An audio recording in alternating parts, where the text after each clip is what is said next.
This is embarrassing, but this has almost been a year-long plan of mine.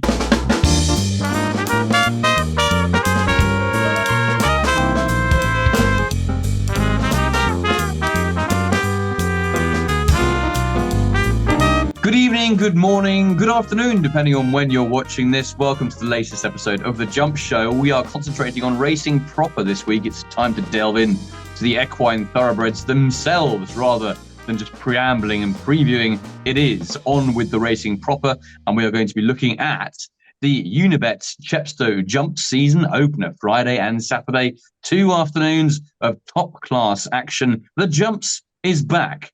I'm back, and so are Jake and Dan for this week. First up, Dan, how are things? You're looking exceedingly well. Again, I just need to have daily conversations with you just to boost my ego. Like, it's my daily therapy is talking to Tom Ball. But as you say, the talk is pretty much over. Well, it isn't really, because we're about to talk for about 30 minutes about the racing, but you know what I mean. The time for all the previews is over. And what could be, we're about to finally find out proper racing is back. Yeah, the time for conjecture and rambuncture is very much over. Let's crack on with the actual racing proper. No man better to do that than Jake Price, who has been known to type a few spreadsheets in his time. He is the man with the facts and figures. He is Jake Price Racing. Yeah, good to be back, Tom, and can't wait to get the racing started. You know, there's always this debate, isn't there, when horse racing, National Hunt World gets started, and Chepstow is the universal agreed time that, you know, jumps is definitely back. So here we go, we'll do the jumps. Absolutely. And please do remember to like and subscribe to this video if indeed you enjoy it. We're not far off 2,000 subscribers for us here at the Jump Show. Us minnows, us humble folk, it really would be a lovely milestone to reach. So do get clicking on those buttons. Right. We also had a competition we ran this week, didn't we, Jake? And you can give us some news on that. Yeah, exactly. So that's for 2 tickets for Saturday of the Unibet Jump Season Opener meeting. I've ran the random generator, and the winner was Jonathan Marrow. So congratulations to you.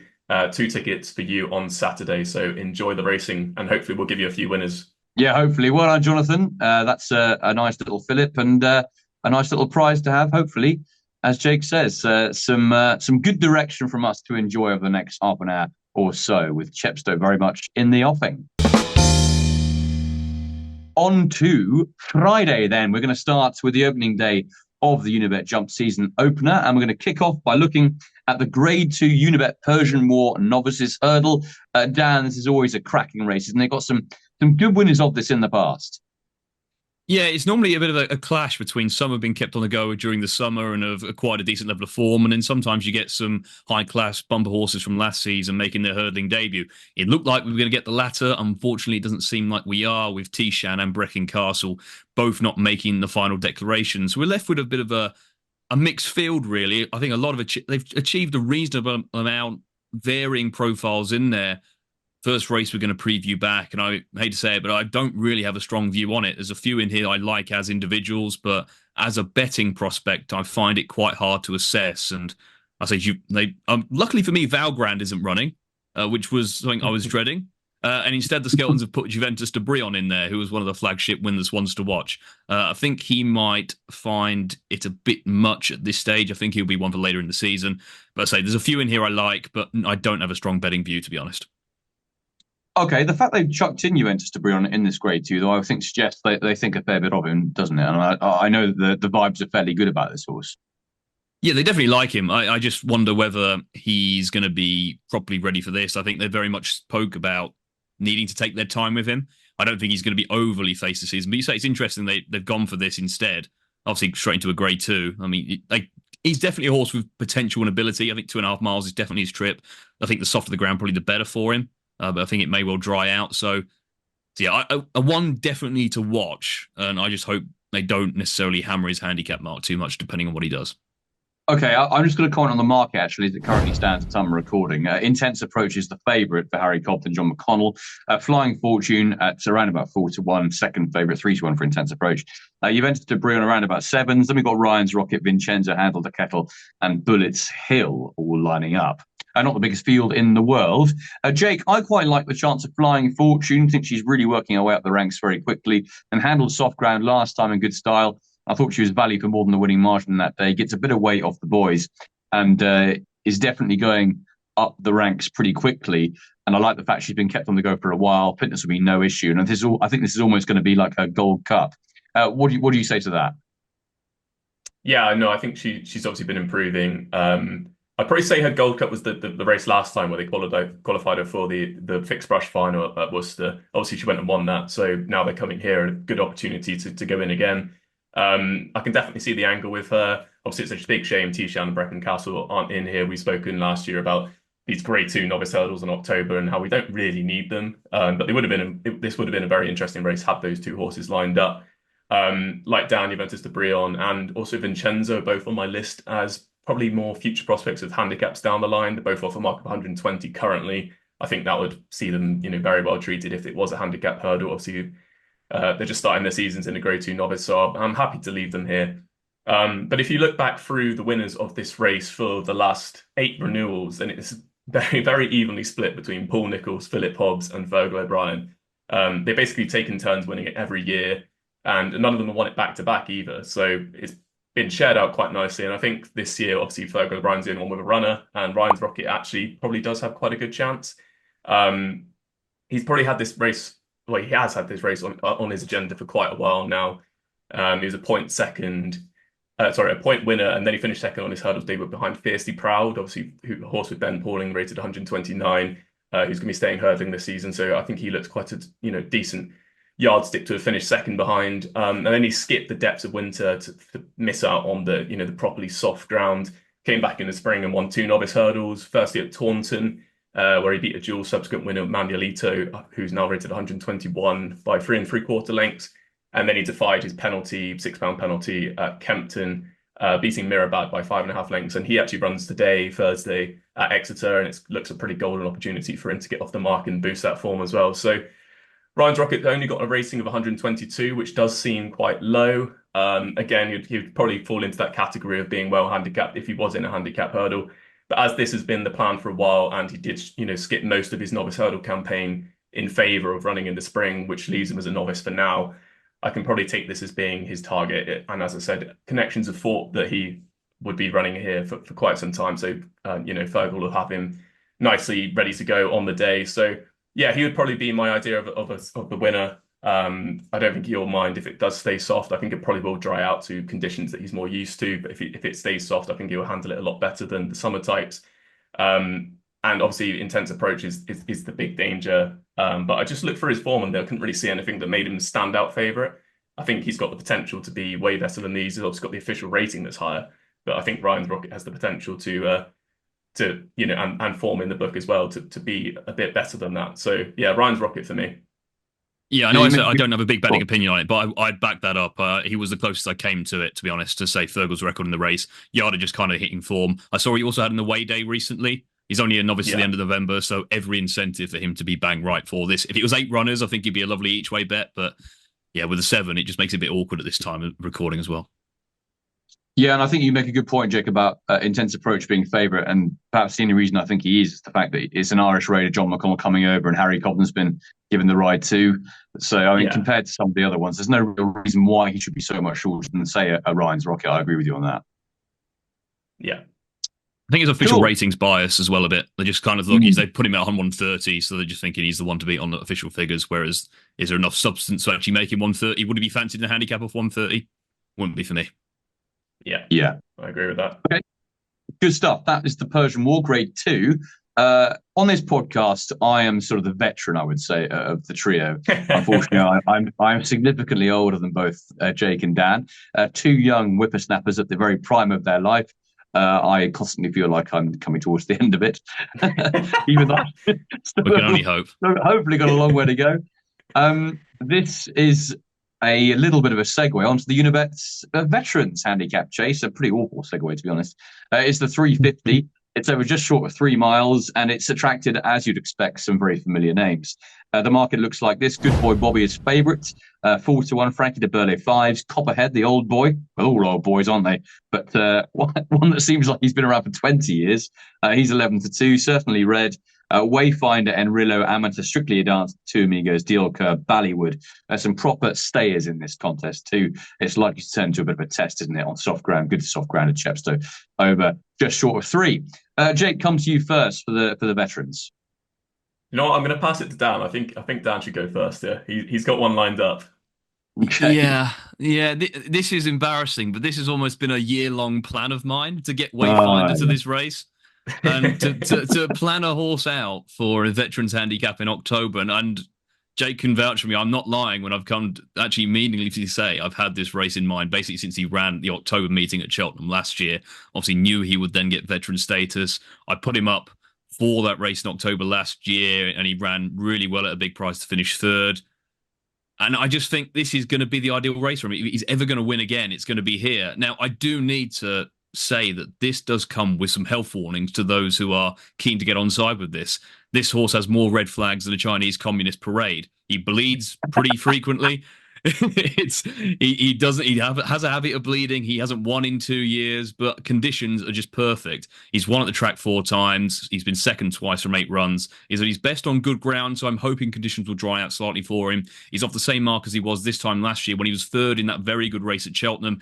The second was Twig, who went on to be second in the Ultima, and the Wacker Clan, who won it, obviously then placed in the Kim Muir. That's rock solid form when it comes to looking at a veterans race. Things didn't really necessarily go right for him thereafter, but I think Rebecca Curtis in general had quite an in and out season last year. Only 10 winners from 106 runners. So far this season, 4 winners from 18 runners. I think they're in a bit better form. Everything is set up perfectly for him to run a good race, and I don't think he'll get a better opportunity to win one. And to those who decided to nip the early 12 to 1s at like 2:30 in the afternoon, I need names and I need to know who you are. There's just no need for that. This is the day I've been planning for 12 months. At least let me get an early prize. Yeah, quite right. Very, very good, confident selection there, and also I like some of the little similes and analogies there. I actually, I'd say, Dan, on my look at it, and it wouldn't be nearly as comprehensive a glance as yours, but I actually agree with you. Unfortunately for you, I think. Oh no. Yeah, and to be honest, if you follow me, that is exactly the same kind of red flags that Dan was mentioning. Wayfinder, for me, that was a massive run behind Naslam in the Grand National Trial. He goes well fresh. He'll love conditions, and yeah, I think he's got a pretty decent chance each way. I tell you what, if it was good ground, I think Amateur would have really strong claims each way as well. But I just don't think he wants too much soft in the going, and he probably wants the race at Foss-Lass. That said, I do think he goes well fresh, and he'll like conditions too. So 14 to 1. If there wasn't any rain around, but there probably will be, I think Amateur would have a sweep. Jake, are you gonna go with anything on this race, or we're just gonna stick it out? Yeah, no, I'm podcast napping. We're going straight in for the veterans chase. It's also the 1 in 2 years and he bleeds all the time and he's a podcast now. No, it's too early for this kind of heartbreak. Yeah, I don't think I have too much to add to the case. I think one thing I will say is the ground is currently better on the chase course than it is on the hurdles course. It's good to soft in places. I expect that to only dry. I think there's a tiny bit of rain forecast this evening, but it's a drying day tomorrow, Thursday, as we're recording. And it's a drying day Friday as well. So I think that'll be playing to Wayfinder's strengths. Obviously, yeah, he goes well fresh. And if I'm going to be backing a horse in a veterans race, I want to be backing a 10-year-old. Obviously, they're just less exposed than all these 11 and 12-year-olds that are in the race. So yeah, I think everything, as Dan said, is on side for him to run a real big race, and hopefully he can get the job done for us. Yeah, be early champagne on the old Jump Show podcast, I think, if Wayfinder does the biz. Okay, let's move on, shall we, to Saturday. And the first race we're going to look at is the 2:10. It's the 4-year-old handicap hurdle, a class 2 over 2 miles, full of unexposed types, as you'd imagine, given the conditions of the race. And it should make into a pretty informative contest as well for looking at races further down the line. Dan, let's come to you for the Paul Ferguson's Jumpers to Follow 4-year-old hurdle. So there you go. Got the old sponsor in there. Class 2, very competitive by the look of it. Yeah, you're now back into full racing TV mode now. Sponsors being written out. We're just about to get Unibet reps on to have a word as well, I'm sure, and you'll be in your element. This is a tricky one. I think Liari is going to be very well backed and well supported. I think he's been talked up quite a lot as potentially a horse with graded potential down the future. Obviously, was a very impressive juvenile hurdle last season. Didn't go right for him the Fred Winter and had excuses for that. I'm almost getting Affodil vibes again, and I was very strong on Affodil last year. I didn't run in the end due to the going changing, and then took a few runs to actually deliver on that promise. I'd probably be a bit hesitant to get overly involved in this race. I think there's a few interesting angles. Yellow Star represents the 2-mile Sandown race at the end of the season, which we're a fan of. So theoretically, we should be pretty on side with him. But I do find these 4-year-old handicaps particularly difficult. And at this stage, while we've got 18 entered and unknown amounts are going to be running, again, it's not a race I have a strong betting view on. Okay, I'm going to nip in before Jay catches you on this one because I do have a bit of a fancy in the shape of Karouche for the Skelton team, who had a few problems really last season. So much so that after winning really easily at Wetherby on his debut, he sort of ran too keenly and was doing too much too soon in most of his races. And it all kind of petered out into nothing really in the end. First time tongue tie was put on him on his third start. And I was absolutely convinced that over the summer he'd have a wind operation because I thought he looked exactly the type who'd need to because he was not finishing off his races properly. They decided that he needs to put a tongue tie on. And you think for all the world, the Skelton team, who are no strangers to doing a wind op, would do one on Karouche, but they haven't done one as far as I can see anyway. It's not been put on the Racing Post website. So I hope they've managed to sort out whatever was ailing him because he looked a really smart type first start up as a juvenile last year. Wetherby winning really well. And I thought he was going to make up into a really, really good horse for the rest of the season, but it didn't quite happen. What I would say, though, is that if you'd said to me in November last year that he'll be making his handicap seasonal debut next season of 117, I'd be snapping a hand off. So I think he's really well handicapped if he can put his best foot forward, but that is the big question if. However, I do think that he's going to be nicely treated if they can sort him out. Hopefully they have, and the Skelton team are very good at doing that kind of thing. So fingers crossed Karouche can bring his best, because I think if he does, he looks really nicely handicapped. Jake, what do you reckon? Yeah, there's two that I quite like in here, top of my list, and prices will very much dictate. Obviously, we're recording on the Wednesday, I must say, so we haven't got final declarations, and obviously we don't have any prices, so it does make it a little bit more tricky just to nail down those selections. But the two at the top of my list, one's Dan has mentioned, is Yellow Star, and the other is Masai Mara. Now, they both technically hail from that 2-mile race that we keep banging on about at Sandown the end of the season, but they both had very contrasting views that day. That Masai Mara was one of the gambles of the day, really.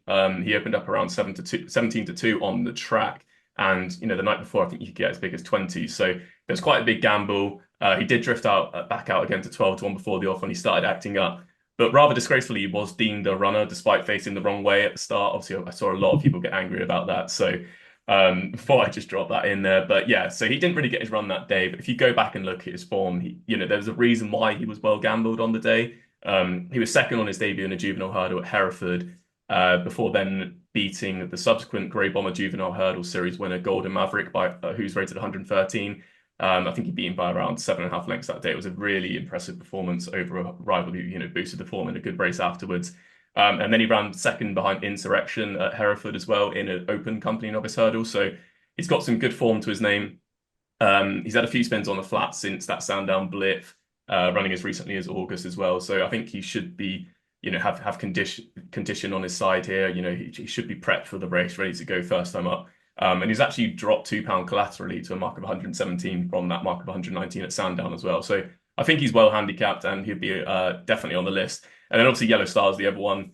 He was absolutely friendless in the market. He went out to 80-1 before the off, and still managed to finish fourth. He was only beaten 3 lengths by Helmwine. So off that, only raised a pound to a mark of 119. I think you've got to have him as a horse, on your agenda for this race, even if you don't go in with him in the end, depending on prices, of course. But before that, he also beat Be Aware at Lingfield as well, which is obviously a horse that Dan is very keen on for the season, and so would I be. So yeah, I think there's plenty of form in the book for those two to say that they're well handicapped, and hopefully it'll be one of their targets ready to go first time up. Great stuff, Jake. Sounds very good indeed. Without further ado, let's move on, shall we, to the 245. It's a novices chase, also a listed contest. It's over just further than 2.398 yards to be exact. As you say, no declarations yet, only 8 entered, so it's likely to cut up into a small field.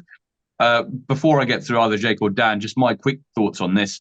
No real selection, but at the same time, John Joe and AJ O'Neill, this is their time to shine as the new combo in the training ranks. Come on, Springwell Bay. Show us what you can do over fences. 145 over hurdles. He's only going to get better.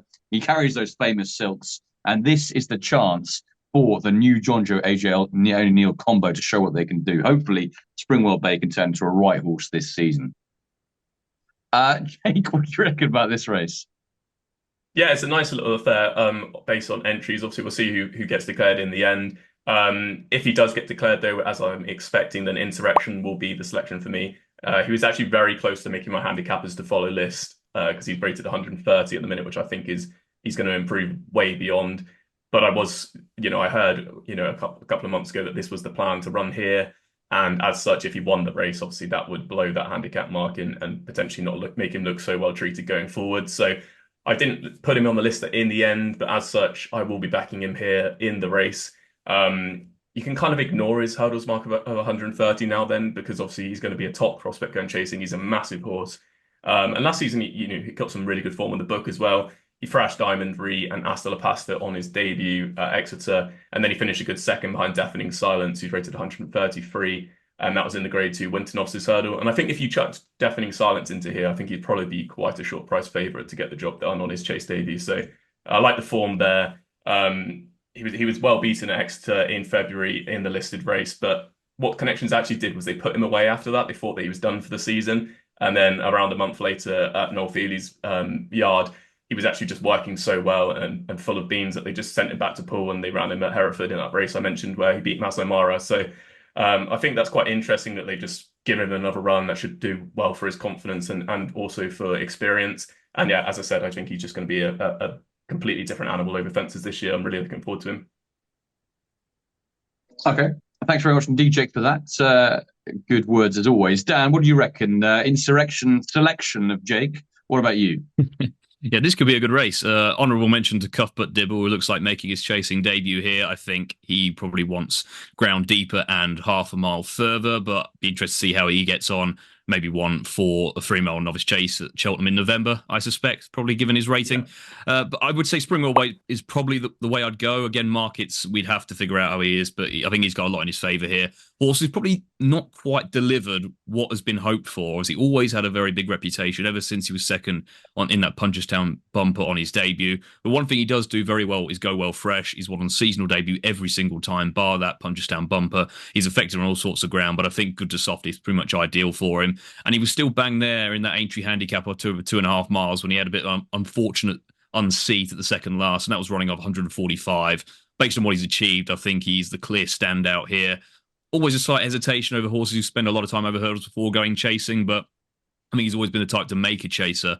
So I think him and running against the likes of Insurrection, Cuthbert Dibble, I think that'll be a really good race, and it could be one to really keep on side with a few future races as well. Okay, excellent stuff. Let's move on to the feature, shall we? It's the Wasdale Group Silver Trophy Handicap Hurdle. Always fiercely competitive, always quite a few runners, and a big prize fund of 39,000 up for grabs to the winner, 75,000 overall. Looking forward to this immensely. Dan, come straight back to you. What's your initial impression of the race? Yeah, interesting lineup. No real standouts from a weight perspective. Normally we get a couple that are rated in the 140s here, or often have done in previous years, but fairly low ceiling here. I was actually quite keen on Flying Fortune if she went, but they've gone down the Persian War route, I think, just based on seeing how depleted the field was. So the one, as it stands, that would be my selection is Into the Park, who was a horse I followed a lot last season. I think just went from strength to strength. He was shaping really well on his sole point-to-point start when he was behind Jasmine DeVoe and Largy Poet. I know I've told the world to ignore Jasmine DeVoe, but you can't ignore the fact that point-to-point form looks pretty decent. He was then third to Joyeuse and Tutti Quanti, another horse I've been speaking a lot about at Taunton, was trying to give both of those plenty of weight and ran really creditably to finish third and continued to build on that, winning his next two nicely, including a handicap off mark 120. I think it's probably over the top by the time we saw him at Newbury towards the end of the season. He was only a 5-year-old having his 6th run in 4 months. They had spoke about him being a bit fragile, needed to mind him. I think that was one run too many, but it leaves him still very unexposed over these trips, which he's very much bred to appreciate.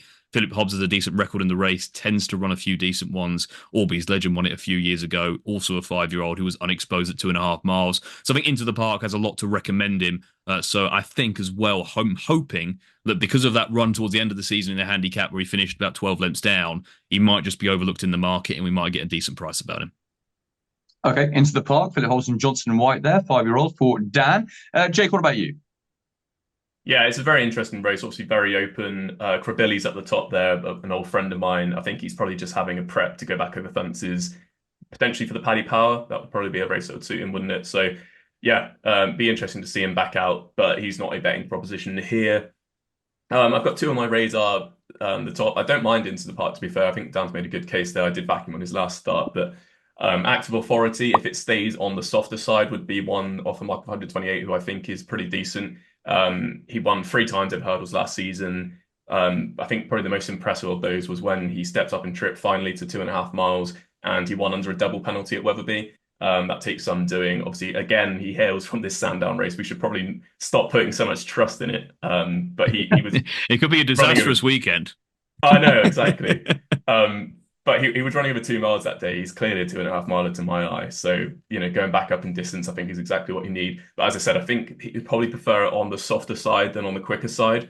But on the other end of the scale, a horse who would definitely prefer it on the quicker side is Doyen Quest for the Skeltons. Dan's got quite a few in here, but he is the pick of Harry Skelton on Jockey Bookings currently, which obviously is a big bonus.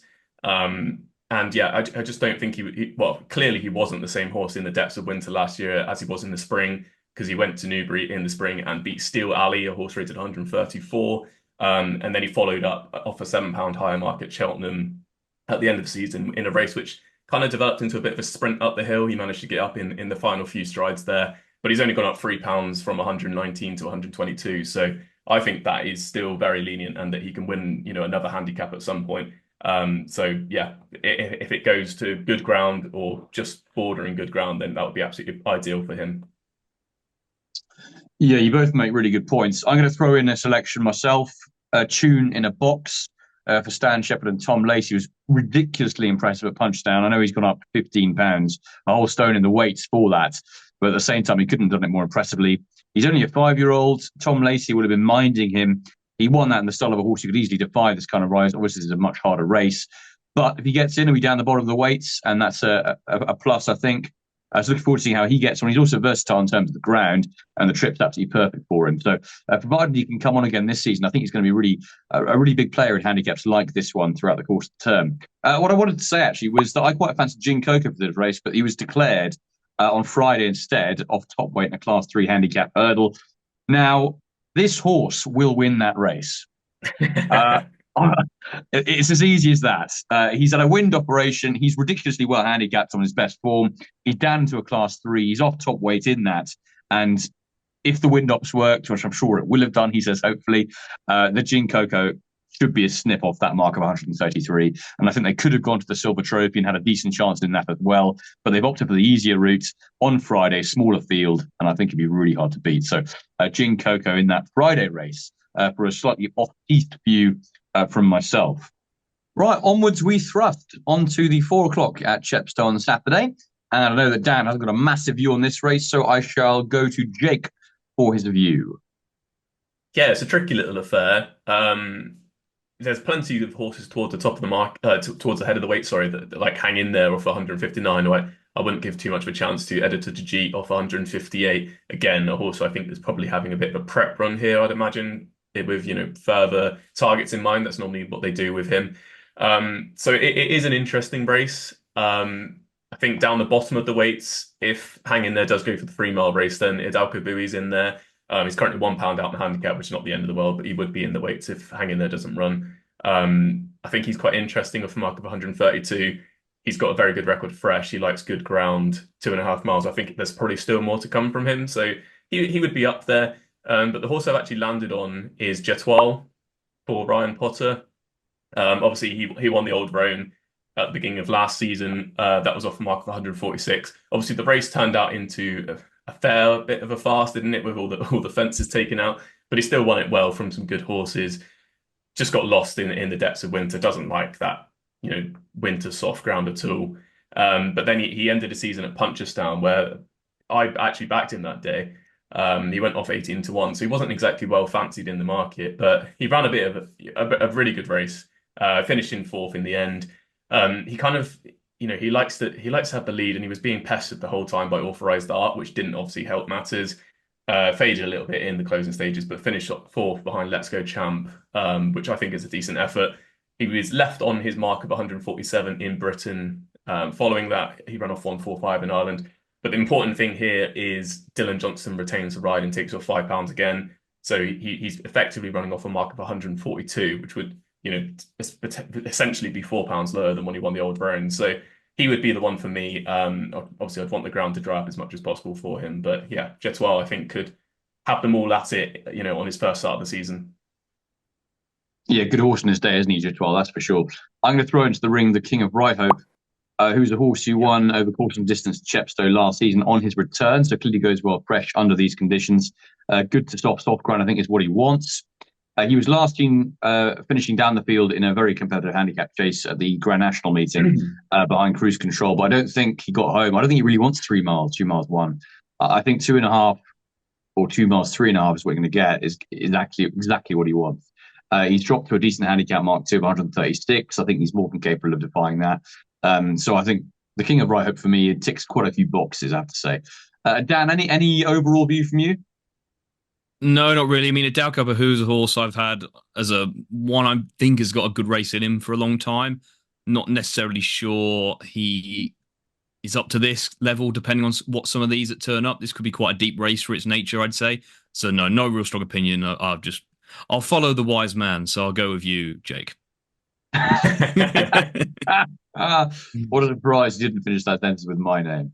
One day. Hey, look, you agreed with us on Wayfinder. I think we've done enough of mutual agreement for one day.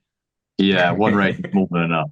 Okay, finally on this Unibet Chepstow meeting, we're going to head to the 4:35 on Saturday, the Native River Handicap Chase. Nice to see a race named after that stalwart of the game. Class 2 over just short of 3 miles. Some familiar names in here as well.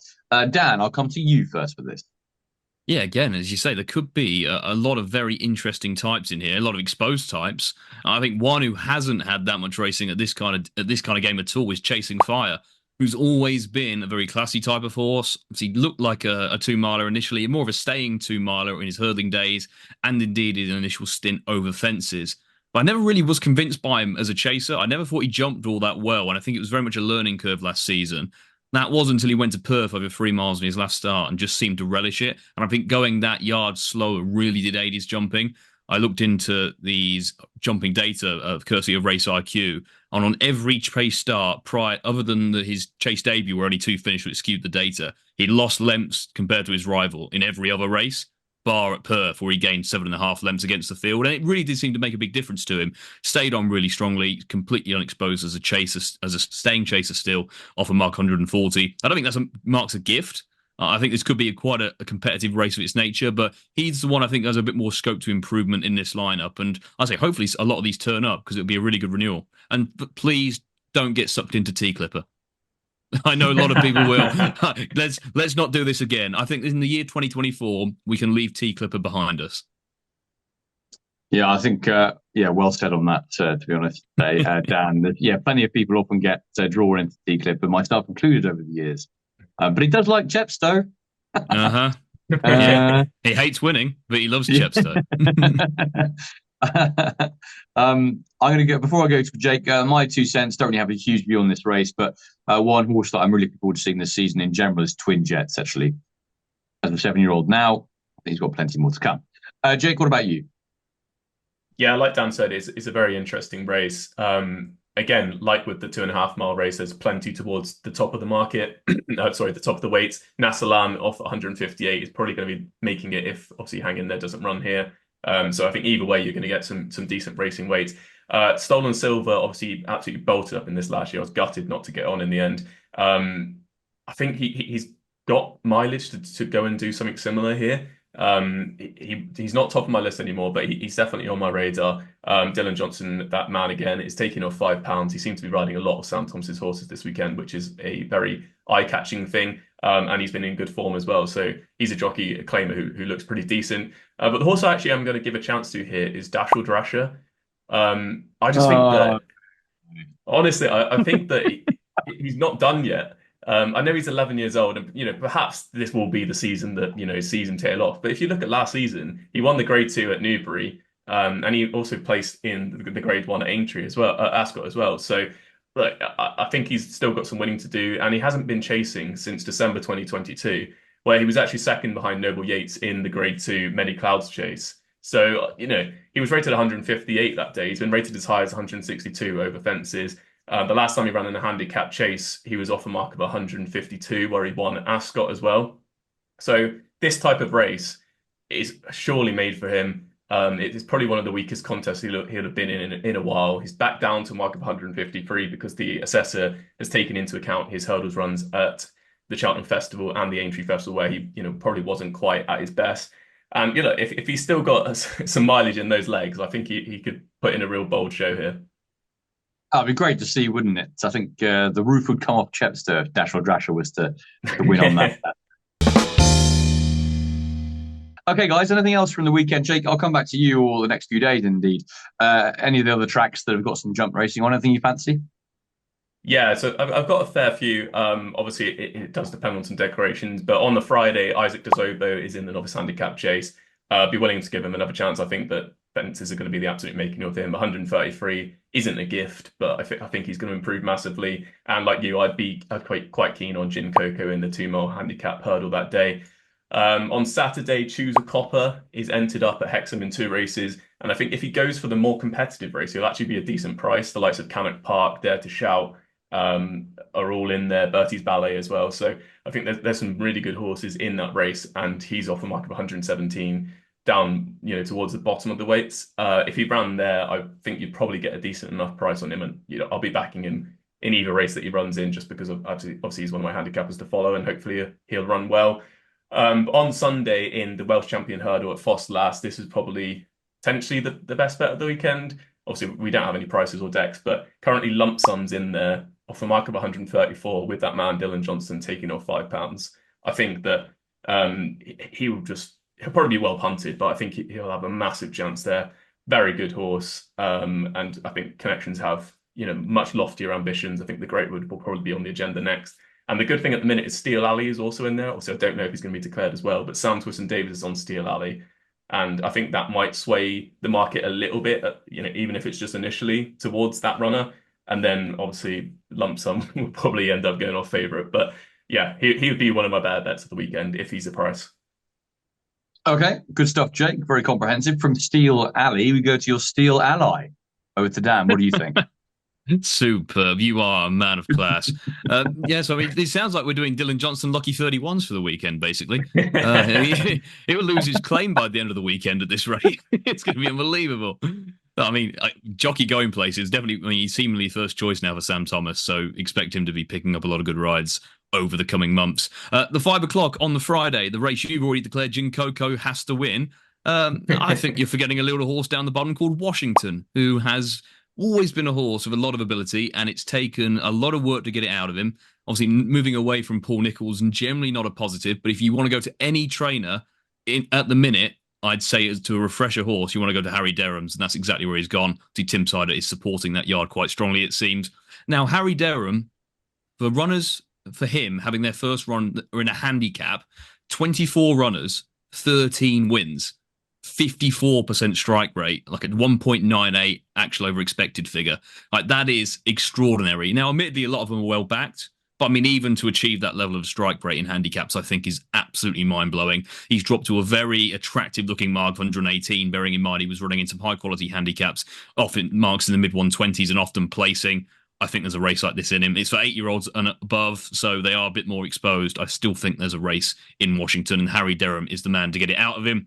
Then we move on to Foss Lass on the Sunday. Alfie's Princess is in the Mayor's Handicap Chase. It's been her designated starting point for a while now. We're hoping for a bit more rain for her, really. I think she's better on softer ground, but one of my horses to follow over fences. I think she'll have a massive chance wherever she goes off that mark 119. And then the Norton's Coin Novice Handicap Chase. Asta La Pasta is in there, having been declared non-runner the other day due to the ground getting a bit too quick. Again, he wouldn't want it too deep. He good for soft is absolutely fine for him, but I think he's a horse with a lot of scope to improve over fences, so keep an eye for him as well.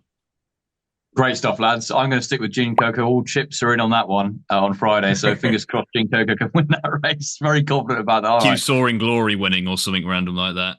Yeah, just destined to happen. Yeah, exactly. You can see it happening, can't you? Before we finish, given you just mentioned Asta La Pasta, we get your favourite pasta dishes from both of you. Dan, what's your favourite go-to pasta dish? Oh, I'm a big ravioli fan. Whenever I can see a decent ravioli on a menu, a lobster ravioli, something like that, that would be right up my street. Yeah, you're making me salivate already. And Jake, what about you? Tory down with the lobster ravioli, bloody hell. Look, believe it or not, I'm a man of class and repute, contrary to what many think. I'll keep it simple. We'll go for a lasagna. I don't think you can beat a lasagna. Oh, yeah, man of the people, Jake. Yeah. I've heard it all before. Man of the people, good horse, Fergal O'Brien. I'm going to go with tartufo tagliatelle, a bit of truffle there would be nice on my tagliatelle. I don't even know what to call you. I would call you Reform Bully, but I mean that's too foreign to be a reform dish. If I'm Tory, I don't know what you are. I need to reform myself. Put on a few too many pounds recently. Good stuff, lads. That was very enjoyable. Please do remember to like and subscribe. It does help us out. We'd love to get to that 2,000 mark, and hopefully some winners have been pointed your way over the course of the last half an hour to 40 minutes or so. Please do comment below with your best bets of the weekend at Chepstow or indeed anywhere else where there is some jumping action. Until next time here on The Jump Show, it's farewell.